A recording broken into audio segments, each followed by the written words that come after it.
عمرك رجعتي من رحلة حلوة جدا وفجأة حسيتي إنك تعبانة ومش قادرة تعملي أي حاجة؟ حاسة إنك مش عايزة ترجعي لحياتك ولا حتى عندك طاقة تبدأي يومك؟ خليني أقولك، ده طبيعي جدا. أول حاجة، انتي مش بس خرجتي وانبسطتي، انتي استهلكتي طاقتك كلها. سهر، أكل مختلف، مشي كتير، يمكن نوم قليل كمان.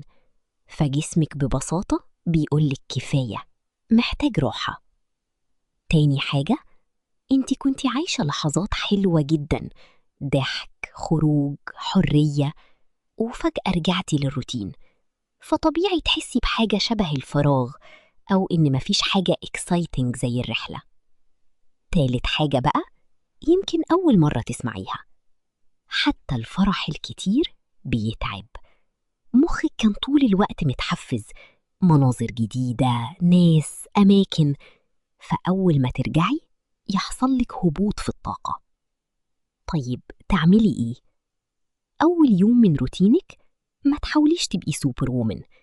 اعملي يوم هادي، نامي كويس، كلي حاجة بتحبيها، اعملي حاجة بسيطة تفرحك. واحدة واحدة هترجعي لنفسك تاني. وافتكري دايما، إحساسك ده مش كسل، ده دليل إنك عشتي وقت حلو بجد.